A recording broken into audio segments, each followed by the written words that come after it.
I'm like, it's like a picture of George Springer. Did you see how he was kind of holding himself a couple times?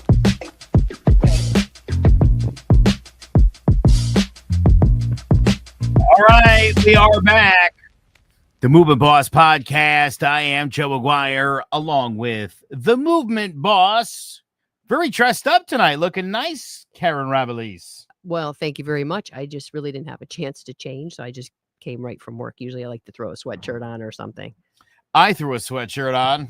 I'm kidding. I was already wearing one. It is election day, by the way. That's true, and I have some. Yep. And you do have 2 hours and 5 minutes to at least get in line to the polls. So do your thing, do your civic duty. These are the municipals, local elections, the most important one, and they are the least attended, unfortunately. But this determines your local taxes and stuff, and your schools, and how your town's going to be run. Very true. Get out there and vote. Because here's my thing. If you don't vote, you can't complain. Mm-hmm. Did you vote, Joe? I did. I did too. I voted. I did. Mm-hmm. I went this afternoon at 1:45. I breezed in, I breezed out. And I got to tell you, I hear this a lot from people. I don't know who's not showing ID or where they're doing that. I've never not shown my ID. I showed mine. I always had. Yeah. Yeah. I hear that a lot, and I'm like, good. well, they better be showing it. I have to show it. So I don't know. Anyway, it was in and out, and from what I understand, turnout has been miserably low. So you're going to get what you get unless you get out there and vote. All right. My goodness gracious. A lot of people, we're going to talk about you and your friend Monica in a hot second. A lot of people thought this year's World Series between the Blue Jays and the Dodgers was one of the best World Series in the last 20 years. Game 6, I believe it was, Alex Rodriguez said it was the greatest World Series game he had ever seen. There was a lot going on. Obviously, we had a bit of a rooting interest from last week. New Britain's own George Springer, whose team unfortunately came up a little bit short. But congratulations to the Dodgers. It was a really, really was a great series. When's the last time you watched the World Series? I don't even remember. Probably in passing when my father was alive. So probably when the Yankees were doing great in the late 90s into the 2001 season. Yeah. Definitely. Probably. But now you're all super back into it again, and your friend happens to be a doctor in Toronto, right? And you guys were, obviously she was feeling the buzz. What was that like, and what kind of stuff were you guys talking about during the game? It was funny because, basically we were just talking about, we're checking out George Springer too, of course, because we knew he had that injury and things like that. So we were kind of like, oh, I can't believe they're playing him. So we really didn't know. They didn't tell you much about the oblique strain. They really weren't giving you too much information, so you really kind of didn't know. So we were kind of watching him and how he was, doing his thing. So that was like banter back and forth. We were doing that. So we watched both games together. We watched the 6th and the 7th game, and we're pretty much just like texting for the whole time, and just obviously complimenting the way the players were, pitching, the batting, and just the whole mechanics of it, because her and I were actually going to be teaching a course together in Toronto. So so that was fun just doing that. So let me ask you this, looking at this obviously from a slightly different eye than like a regular base football fan, one of the things you and I have talked a lot about is pitching and the way pitchers do their wind up. And some guys are overhand, some guys are sidearm, some guys kind of short arm it. And you and I have talked so much about the different ways that people do that. Is that something, did you notice that a lot watching those two games? Is that something that you were sort of keyed in on? And do you see the variety of ways every time a new pitcher comes out, you're almost kind of seeing something a little bit different? Yeah, pretty much.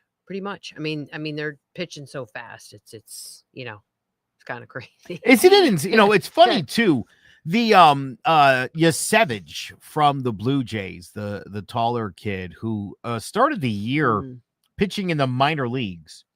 And he only pitched about 15 career minor league games when they brought him up to pitch in the majors. And he was pretty outstanding for them.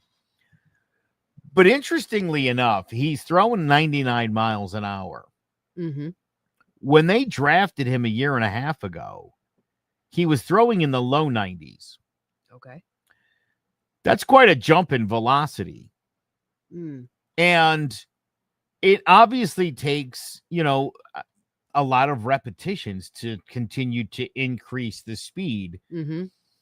What do you think would make it possible for someone to, again, one of the things, it's funny. I've been throwing baseballs my whole life. I mean, I've been playing baseball since I was 3. I just turned 50, so 47 years. And I kid you not, at 3 years old, I was pretty decent too. I hurt my shoulder a couple years ago, and I had decided, since I couldn't pitch anymore, and that was my favorite part of playing wiffle ball. Again, it's highly competitive wiffle ball. Striking people out is the greatest thing in the world. My shoulder was really messed up. I didn't have the velocity I used to have, and so I stopped pitching, and I thought about not playing anymore. That's how disappointing it would be to not pitch. And so I decided, though, after saying I wasn't going to play anymore, I decided to go back to it. And I compared myself to former Yankee great Andy Pettitte, who retired briefly for like a year and a half and then came back and joined the Yankees. And I told my wife I was going to do like an Andy Pettitte and make a comeback, and she laughed in my face. She was like, "Did you just compare yourself to a Major League Baseball player?" And I said, "I did." Yeah, I did.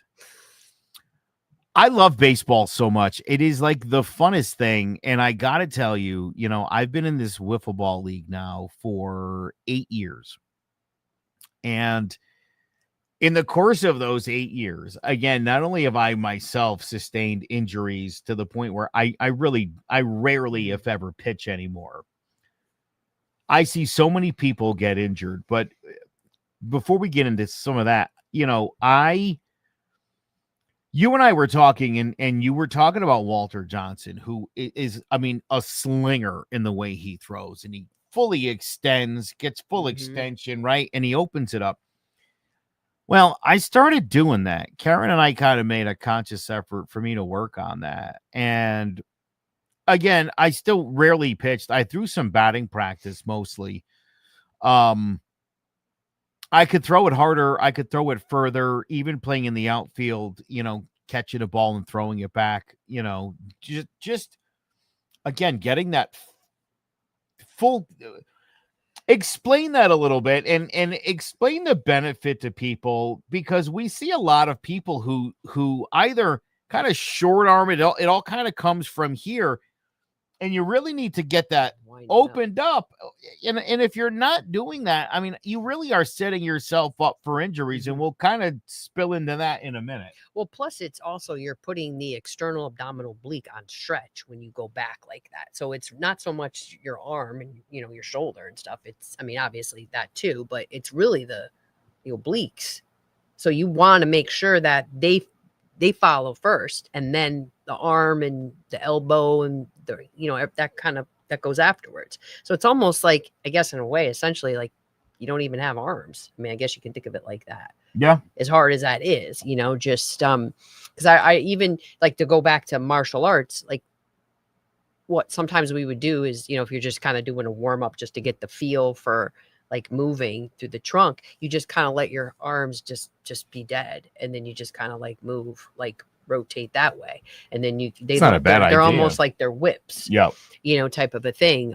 So that's when it starts to become a problem, when like the elbow is going to lead the motion type of thing before. And we saw that on some pictures that I've showed you. I don't like to look at stills. Like I want to disclaimer, don't look at a still picture, but you can actually see, the person's uniform, You know what I mean? It's like that's back, and then the elbow is like all the way in front of it when they come through.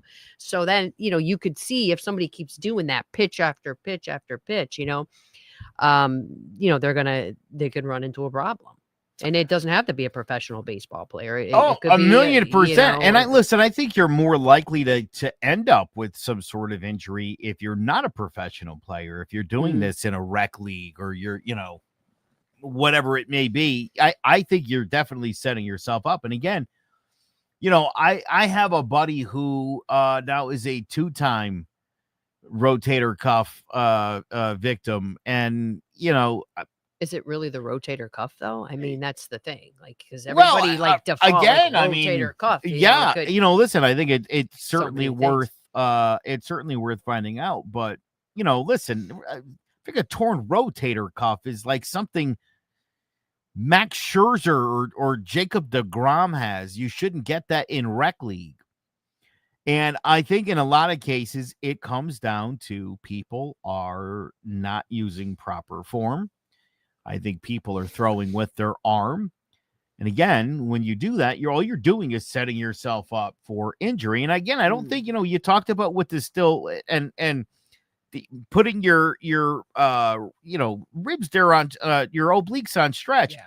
I don't think people explain exactly what that means in a way that everybody can understand that. When you're moving your body, I don't know how much you think about the muscles attached to your ribs. That's where the movement is. You can easily hurt yourself if you're not doing that right. Well, that picture that we had, I'm always going to refer back to that picture because we are talking about baseball stuff. And I know you said you deleted it.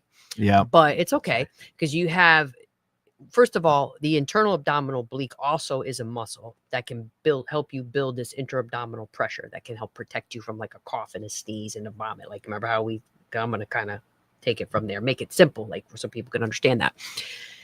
But it also has the potential to help you do really powerful things like pitch, swing a bat, swing a golf club, any of those types of sports.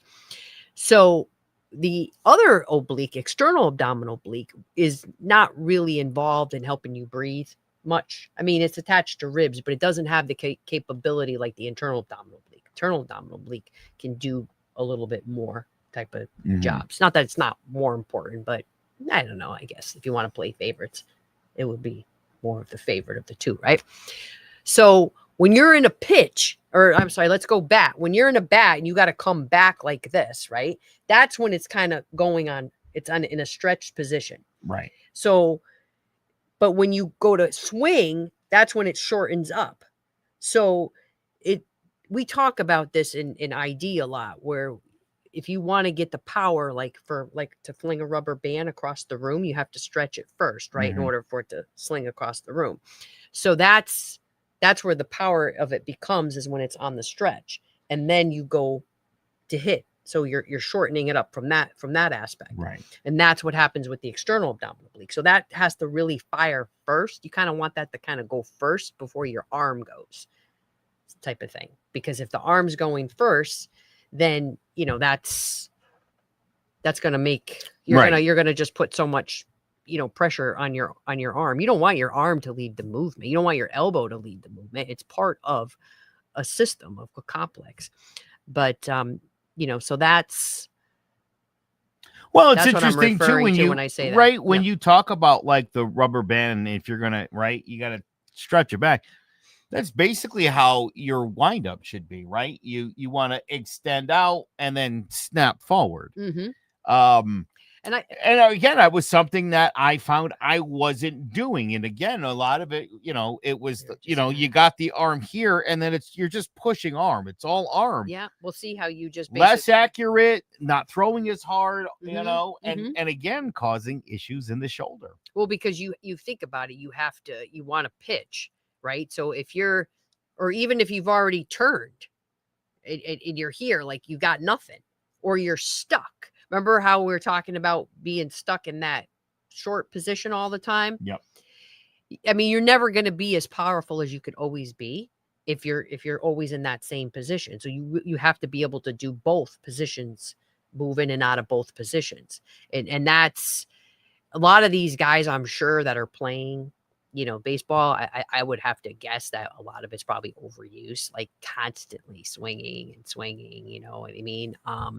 Maybe generating some tightness where you are tight in those areas and you're not able to really officially go nice and, go short, go long, go short, go long.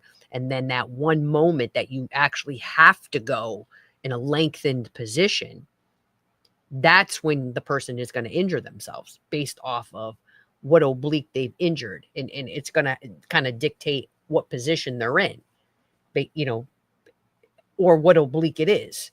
You know what I mean? Yeah. So that's really what it comes down to. But most of them are going to be injured, when it's going in a lengthening position, to be able to control that too. Should we talk about this fella here? This is Wyatt Langford, and probably a lot of you had him on your fantasy team. He's supposed to be starting outfielder for the Texas Rangers, and this guy is a very talented young man, and someday, if he can get it all together, could become a superstar in Major League Baseball. But let's talk about this guy's obliques, because Wyatt Langford, pretty much every other month just about, had one side or the other where it was strained, flip-flopping. And so explain why it would flip-flop back and forth. And is again, we sort of talked about this with Giancarlo Stanton and a couple other guys, I think a week or two ago. The idea of like not being fully healthy and trying to come back, overcompensating because your left side's a bit compromised, and you end up straining the other side. Well, and they don't really tell you what oblique it is either. So just because they're saying, right and left, it could still be on the same side. Do you know what I mean? It doesn't mean that explain that. It doesn't mean that it's still flip-flopping, right? Because in rotation, the external abdominal oblique and the internal abdominal oblique, they're antagonists. They do opposite things. Gotcha. Right. So, okay. like, if say on his left side, right? Say it's the external abdominal oblique and the internal abdominal oblique that are having a problem. That's still on the same side. They never tell you what oblique it is, but it could be different, or it could still him being the same one. He could still be injuring the same one, or it could be the opposite muscle on the opposite side, or it could be the same muscle on the opposite side. They never really tell you that. So, because I do try to dig in there, and I'm like, oh, which one is it? And they always like say they don't specifically like tell you, but they also do acknowledge that the internal abdominal oblique really is the one that's mostly, strained all the time. So they do talk about that. So, these would all be, speculating type of things, but you could still put the scenario in the place of, hey, what was he doing? You know what I mean? Like, okay, he's a right batter and he comes back in the backswing, right? So that makes his left oblique on stretch. Yep. This side's on stretch now. That front side's on stretch. Because this internal abdominal oblique rotates you to the same side. So if I'm going back in the bat on the right, that's shortening on the right, but it's lengthening on the left. So Correct. It's on stretch on the left. So he could have hurt his left. We're putting scenarios here. Absolutely. Because I'm going to try to explain to how this could happen to this man. So let's say it's the left, right? And he injures his left. So he would have more than likely injured it when he was coming this way to come into that. Okay. So if he injures the right internal abdominal oblique, he's going to be more prone to injure it when he hits the ball, because that right internal abdominal oblique rotates you to the same side. So when he's hitting, he's a right batter and he's coming through, he's going to the left now, right? So that makes that on stretch. So that's where that's the deal. That's how the mechanism could happen between right and left, assuming it's the internal abdominal oblique that he's injuring, tick-tocking back and forth. He could have just you got him on up at the bat, and then you got him when he swings. when he comes around, because that's a lot, just even watching those on those Major League Baseball players, that on the World Series, how they're swinging it. Like they're just like coming way up like that. We had a good laugh about George Springer. And if you're watching this, as opposed to listening, you'll see and you could see literally him in the stretch position here. But you and I laughed because the plan was for him to hit. But then they were like, well, he won't run the bases. And we thought, I mean, you're probably more likely to be injured with the swing. It's certainly the possibility of straining yourself while you're running, yes, but much greater, swinging at 100-mile-an-hour fastball and the violent twist, as you see George Springer has here. And weird. Not to mention, I think it's a lot worse when you miss it. Oh, yeah. Oh, my God. Because I mean, I know when we would do stuff like punching or hitting or kicking and stuff, and you miss the target and you're like full bore like that, like you feel that. Like if you were watching the series a couple times, he missed it. He missed.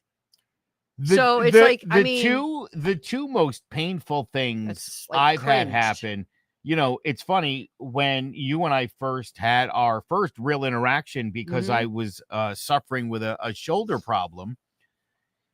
It was a pitch high and out of the strike zone, and I was just trying to get a piece of it because I had 2 strikes. I was trying to keep the count alive, and I swung at a high pitch, and as I followed through on the swing, my shoulder just sort of, I don't know, caught for a second, and I just got this sharp bit of pain because it was not my usual swing. Everything about it was poor. I was just trying to make a little contact to extend the at-bat, and I'm telling you, the pain that I had the other time where you can get into trouble and really hurt yourself in the middle of a swing, and I'm famous for this. That makes sense. You do the check swing where you stop swinging and attempt to pull your bat back like I'm not swinging at this pitch. Everything's going forward, and then you stop and try to pull up. You could definitely, even just doing that now, I just felt that up my lower back. I mean, it's so again, running, certainly you could, but any kind of a bad swing or a check swing by Springer, and he probably again would really re-injure himself, and that would have been really bad. Yep. It was just curious again that he's not going to run the bases, but a couple of violent hacks at the plate. Let's try that. I know. I thought the same thing, and then and I just, they kept putting him in too, like in both games. I remember the first time we saw him come up, because like we're both like texting each other like, no, don't put him in, because I don't know. But hey, he did it. He's a great player, and maybe a compromised George Springer's better than some other players, but I mean, it's just, he risk reward is what it comes down to. I mean, right? Again, here's my other concern for George Springer, that he's been mostly healthy in his career. And now he's at an age, because he's not as young as he once was, obviously. Sometimes these injuries sort of compound themselves. And, again, you look at a young guy like Wyatt Langford, where it's, literally February, April, June, September, every couple of months, this guy had another oblique strain. And, here's like I said, when we talked about this with Giancarlo Stanton, not only are you going to be out for the duration of the injury, right? And sometimes 4 weeks, if it's a really bad strain, it could be 6 weeks, 8 weeks. Not only are you out now for 2 months of the season, you're not coming right back to the major league team. You got to go to the minor leagues. You're going to spend a few days in the batting cage, just getting your swing, the timing down, kind of getting your body back in the game shape. Then you're going to play in the minor leagues for a week to 10 days, get your timing down, kind of get yourself where you need to be. So a guy strains an oblique could potentially be out for 3 months. Sure. That really, not only does that hurt the team, obviously, right? But for a guy like George Springer, a guy who's put up, MVP type numbers throughout his career. I mean, 3 months, missing 3 months of a season, probably, and again, if you're injured more than once, you can end up missing the majority of the season. And I mean, that hurts your ability to earn money in the future. Now, George Springer's got a good contract. He's making a lot of money, but he's also got to think about next season and beyond. And so again, risk reward is having him come up to the plate clearly compromised. You could see the guy was in pain. Does that make any sense? I think it just depends on the person. It really does. I don't, for me personally, but I mean, again, I'm not making that kind of dose, but I personally don't think that I would do that, but I should, I'm not in that position, so it's hard to say that you wouldn't, you know what I mean? Yeah, let's take Kobe Rasmus again, right? There you go. Because I'm starting to feel like, I mean, I'm again speculating about how he might be thinking, but he straight up said that, right? That he wasn't feeling it anymore. He felt he had enough, like all the money, all the fame. He just felt like it really wasn't worth it. And he's a guy who had injuries too, same type, same ones, right? I mean, oblique. He had the groin stuff, the hip flexor strains, the hiatal hernia. Who knows what else was going on, that Oh, yeah. But, having that stuff, and then the stress of not being around your family. We talked about the diaphragm, the thoracic diaphragm, obviously with the hiatal hernia, with the hiatus, the esophagus, the emotional component of it and all of these things. So it's all together. I mean, yeah, it's so cliche when you say everything's connected, but it really is. Yeah. And we could talk about the anatomy and show pictures to people so they can understand it. And then they can think to themselves like, gee, you know what? That does kind of make sense. That, maybe that's something that I'm going through. Right. I mean, a guy like Kobe Rasmus, right? He's got plenty of money. To your point, he's the fame and the notoriety. I mean, right, been there, done that, achieved the dream. But this guy got hurt one more time. And the idea of another rehab assignment and coming all the way back to make it back to the major leagues, he just had enough. Yeah. And so, again, my thought is, and I brought this up in speaking about Aaron Judge and Giancarlo Stanton. 2 years ago, Aaron Judge was injured, and he played through it. And he went through a pretty bad stretch. And if you can believe this, asshole Yankee fans booed the guy. I believe it. So, right, it's like the guy plays through the injury, and we know he's hurt, but he's not hitting bombs every at bat. Boo. Conversely, at the same time, Giancarlo Stanton was not playing with a very similar injury. His a little more chronic, but similar injury. He didn't play, and every day he gets bashed in the media because he's not playing.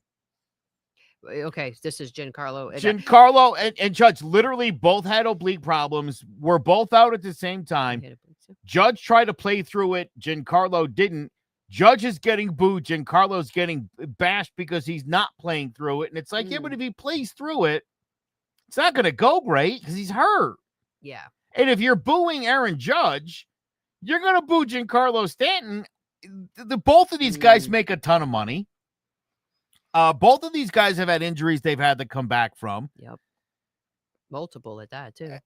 Giancarlo Stanton seems to err on the side of, I'm not going to play when I'm hurt. Aaron Judge tries to play through his injuries. And again, these guys are both set for life money-wise. This comes down to long-term investment into your body for Giancarlo Stanton. And I don't blame you one bit, dude. Sit it out. Yeah. Sit it out. It's not worth it. It's not worth coming back too early. It's not worth playing when you're injured because you get no love for trying. If you play through the injury and you're killing it, that's when.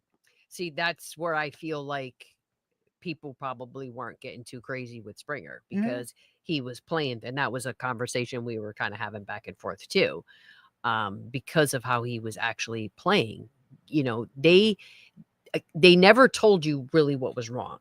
They said something with his oblique. I don't even think they said it was a strain. Okay. So like, if it really was a strain or grade 1 or mild, like the guy was playing how many days later? I mean, he wasn't even really technically on an injury list at all, right? No, he wasn't. Okay. So, it's either they were keeping it quiet for a reason or something. I don't know, or maybe it really wasn't as bad as it was. Should I have don't looked know. it. But I mean, he looked like he was afraid to even almost hit you it. could. You could see the tentativeness. Then I see the hand go down. I'm like, oh my God, he's gonna give himself a foosh, like a fall on an outstretched hand. I'm like, so of course I'm thinking like, oh God, you don't want to do that too. Fall on one of jack up your shoulder while you're at it. Listen, best case scenario, Karin, he had what I do on the 14th hole at golf, where there's the tentativeness, you tighten up a little bit, you shorten everything up because you anticipate there could be pain. That's, to me, that was the best case scenario George Springer was living through. What I think was really happening was he was in pain, and every swing was taking a lot of a toll on him physically. Especially when he missed, because I think he miss the ball a couple times. Again, I'll tell you. I think that's when he actually fell and then put his hand down. I'm like, oh man, well, again, listen, when your body's compromised and you're swinging and you miss, I mean, it's not unlike in martial arts when you miss. Yeah. Your momentum, and you're throwing as hard as you can or swinging as hard as you can. You're less likely to brace yourself because, again, the idea of I'm going to swing, and at some point, I got to stop my swing and kind of snap back. That feels like where I could be hurt or I could get that bit of pain. Again, that's where I think the tentativeness probably comes from, is if I swing like I want to swing, oh boy, that's going to hurt. And for anybody who's been injured and hit a ball or thrown a punch, you know exactly the pain I'm talking about. And I'll tell you, this past season, I think I told you the story. The last game of the season, I literally attempted to catch a home run ball going over the fence, and I rammed into the fence across my shoulder blades. You pulled the Kike? Oh, yeah. Wait, didn't he just do that with the other guy? Yeah. Smacked right into each other? I hit that fence, and I went flying, and it was like Charlie Brown. My hat and all my stuff went over the fence where the home run landed. Yep. I had enough. It was the last game of the season. The season was ending. We were losing. And I thought there's 2 innings to go. I'm out. I'm done. That's the end of this. There comes a point where I think you just have to say enough's enough. But let me ask you this. Yeah. If you were getting 150 million, would you have? I would have taken myself out because, again, it's like, I'm a precious commodity. Yeah. Listen, I do think at a certain point, I mean, again, I wish I was making that kind of money to play baseball. And I understand that when a guy's making a ton of money, of course you should be out there playing every day. But I also consider, not only is it an investment in yourself, but I mean, a team isn't giving you $400 million. Yeah, they want you at your best and healthiest. And again, this is the World Series, so maybe a little bit of a different scenario. But in a lot of other cases, I'm like, I want this guy around next year and into the future. I don't know that I want compromised people to jeopardize themselves. And I also think, look, these were 2 very good baseball teams going at it, both very loaded as far as talent is concerned. Is a compromised George Springer better than some of the other guys on that roster? Yeah. I don't know. You again, would know better than me. I suppose it comes down to the severity of his injury, but I would think if I had guys on my bench that were perfectly healthy and this guy's nursing something, Yeah, there's a reason why they kept putting him on there. You could almost just leave him on the bench, have him standing there with a bat, making it look like he could go in at any time, and that's just a decoy because he can't. That almost might have been a better play for Toronto, is just the threat that George Springer could show up at any point, could change some of the decision making, even play by play. The idea, hey, if a guy gets on seconds, they're going to bring Springer in. Yeah. So again, I think they still could have made use of George Springer without jeopardizing his health. Makes sense. So. It makes sense because it's interesting that you say that too, because, it made, we even kind of talked about this, that the fact of him even going in, did it change the whole dynamics of just everybody in general? Like, you know what I mean? Oh, like, yeah. Even just him, like,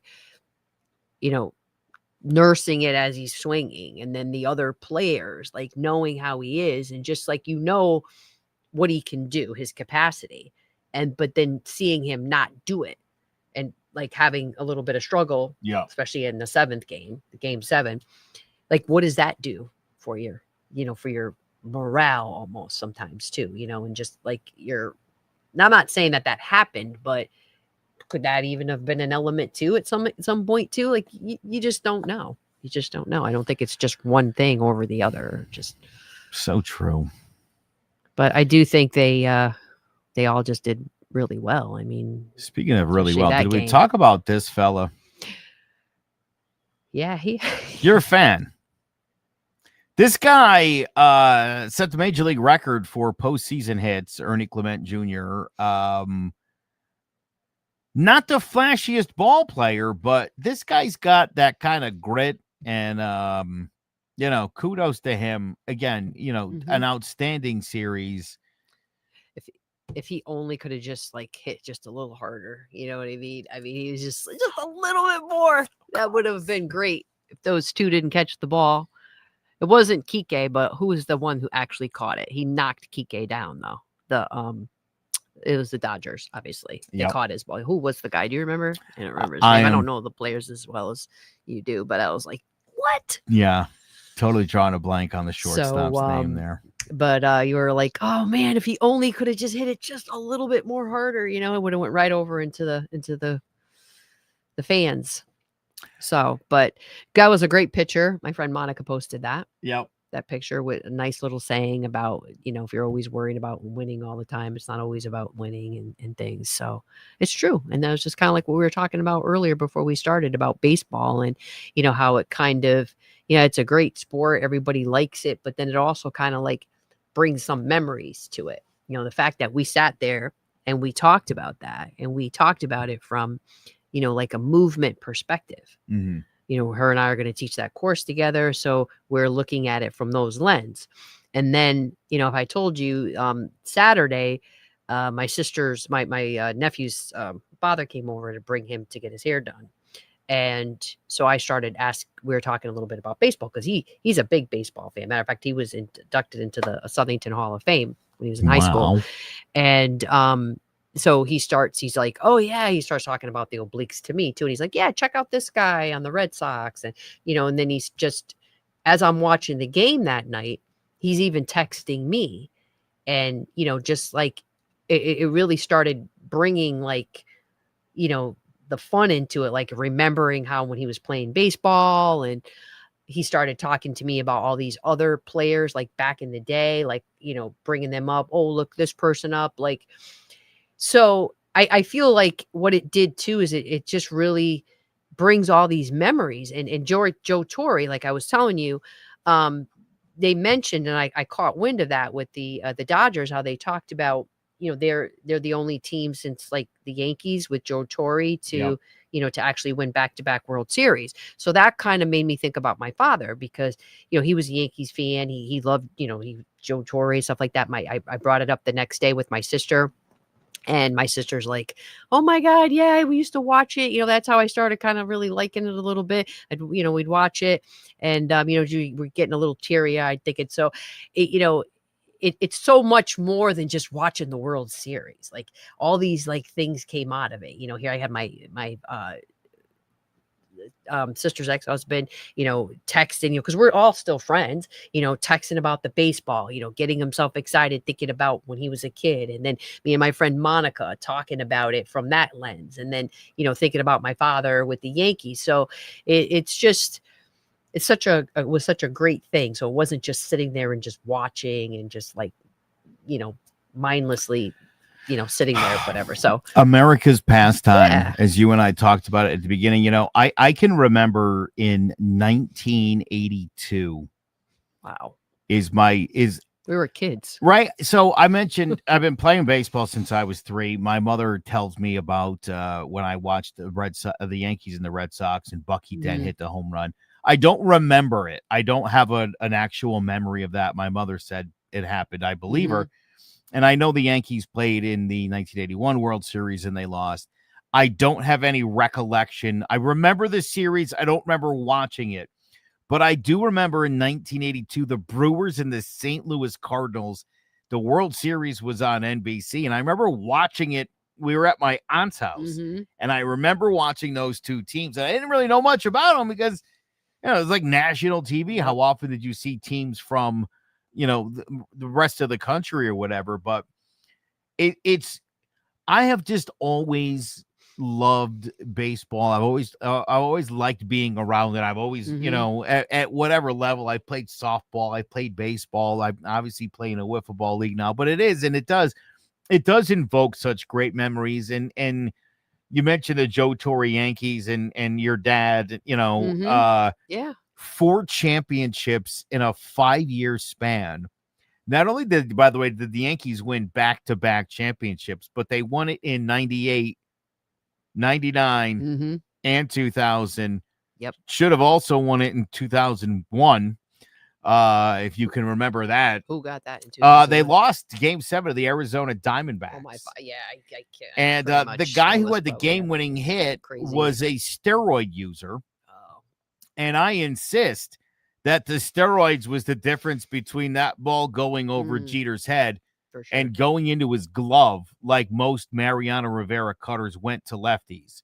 So if you want to know what the steroid era did to baseball, it stopped us from having 4 championships in a row, especially when the city of New York City really needed a championship right after 9/11. There you go. That's right. And, it was when I heard the name Joe Torre, I'm like, oh, wow, I haven't heard that name in forever. Yeah. Immediately flashed me to my dad sitting down, like, well, because he, like I said, he really loved the Yankees. So I'm pretty sure there was a lot of yelling and screaming going on. Other, be remiss not to mention, obviously it being election day, former Vice President Dick Cheney passed away today at the age of 84.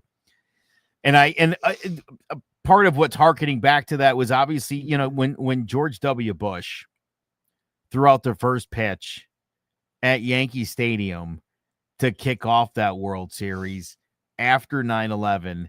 I have a baseball card of that moment of George Bush throwing out that first pitch. And, I think for a lot of people that memory and that moment of, that this country was back, and that the terrorist attacks might have knocked us down, but certainly didn't knock us out, to the point where one would argue this country was as united as it's ever been in its history in the aftermath of 9/11. A little something to think about on this election day. Yeah, and it's funny not funny, but interesting that you brought that up, because Jeter did talk about the 2001. He did bring that up. He said that he felt like they were playing for the whole world, not, the whole United States, not just for New York or whatever. I remember him actually bringing that up because they were talking about that, about, who you're playing for or something. I don't remember what it was in regards to, but I do remember him specifically saying that to do. By the way, my favorite moment in Yankees history also happened in that World Series of 2001. Game 5, the Yankees were in Yankee Stadium. They won that game, and so they forced Game 6 and 7 out in Arizona. Yankee fans are so smart. and they're so aware and they're so alert. And Paul O'Neill, who was the Yankees right fielder, didn't officially announce he was retiring, but everybody knew Paul was hanging him up. And literally, when the Yankees got Paul O'Neill in 1994, they were not doing well. They went from 1981 to literally 94. They were pretty terrible all of those years. And Paul O'Neill showed up, and he had been with the world champion Cincinnati Reds, and it changed the entire mindset of the Yankees when this guy showed up. And I think fans recognized how hard that guy played in the top of the ninth inning. Or no, I guess it was the top of the eighth inning because they were at home and they were winning. The fans chanted Paul O'Neill's name the entire damn inning. Wow. And I got to tell you, Karin, even thinking about it, I get choked up because he was my favorite player. And as I said, this guy, I think, sort of like Babe Ruth, showed up and just turned the fortunes of this franchise around and reminded them what winners are.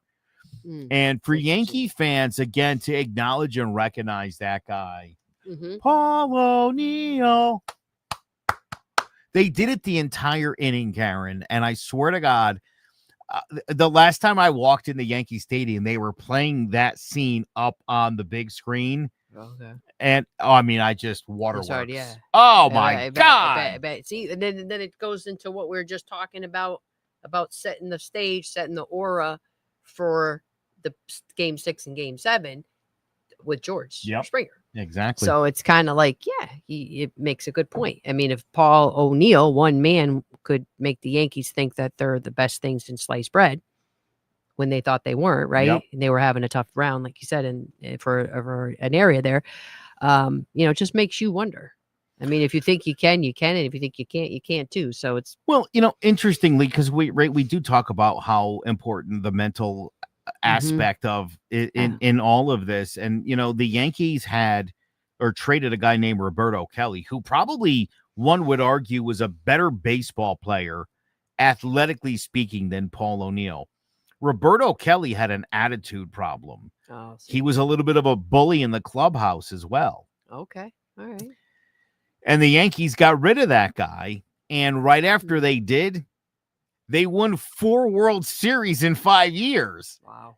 I mean, and so look, I think, you got to take the mental part of your game seriously. And I don't just mean in sports. I mean in life in general. Your mental acuity really is your lifeline. It really is. And if you're struggling, there's help out there. Make sure you go and you talk to somebody, but your mental health is as important as your physical health.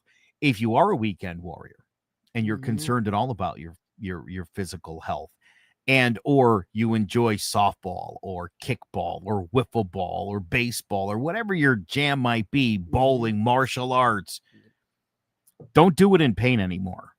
You really don't have to. If you're a coach and you got a team, you want to show these kids, the proper techniques and how to breathe when they're doing this stuff right. You want to talk to the movement boss. You do. I'm telling you. I swear by this lady. Oh, I thanks, do. Joe. You're fantastic. I appreciate it. How do people reach out and then get one of those free assessments? Oh, okay. Well, I'm going to be at the Mindful Studio. We got it up there. Let's let's throw some info up there for you. There it is. Go. Okay, so I'll be at 927 Hartford Turnpike in Vernon. That will be on Monday, the 10th, November 10th, from 10 to 3. So I'll have that slot from 10 to 3. It's actually located at Griffin's Orthodontics. And the Mindfulness Studio is downstairs on the 2nd floor. And that's Chris Griffin, who the mindful guy. That was Chris. We had Chris actually on one of our podcasts 2 episodes ago. And he was fantastic, as I recall. So he's actually doing why did I lose my train of thought? What was I just saying? The Mindful Studio. Yeah, but what is it? Open house. Oh, right on. Yeah, on the 10th. Yeah, on Monday the 10th. Right exactly. on. Yes. So he's doing the open house. It's at his place. So I will be there for that. Talking to people if anybody wants to come down and, talk about what issue you may be having or little assessment screening. I'll be other people there also. So there's a lady there that's doing yoga, trauma-informed yoga, because he wants to start incorporating that in there. You know what? We talked about that with Chris. I do remember that, and that sounds pretty amazing. So that's actually good that he's doing that. There is another gentleman that's there who's another social worker, and there's a lady that's going to be doing massage therapy. So I think that they're going to be there too to talk to people. So so that's. By the way, wants to stop by. If you're also a healthcare professional, chiropractor, or therapist, or all sorts, Karen's always looking to collaborate. So certainly feel free to reach out, and maybe you guys could work on something together. She's fun to work with. Thanks, Joe. Thank you. So are you. Yeah, actually, the chiropractor and what I do is very it works very well together. Actually, to be honest with you, so you never know. That's right. This has been a fantastic episode. I always love talking baseball, and I love the fact that you have become such a huge baseball fan. Well, you know what it is. It's the actual mechanics of it, and it does even remind me, as crazy as this sounds, it does remind me of martial arts, because like some of the movements, like I could see the baseball aspect into it. So I know people that have actually played baseball and are martial art people, and they're like really good at martial arts and baseball because of that, or might be good at baseball because they are martial art people. Mm-hmm. So I found that in people that have actually done multiple sports and they've had martial art training, they're pretty good at their other sports. So movement is fascinating, and I'm telling you, there's so many elements to it. It'll blow your mind if you want to have a conversation with Karin. You couldn't find a better person to talk to about this stuff. So Monday the 10th, again, that mindful guy, Chris's Mindful Studios, right downstairs from Griffin Orthodontics at 927 Hartford Turnpike in Vernon, Connecticut.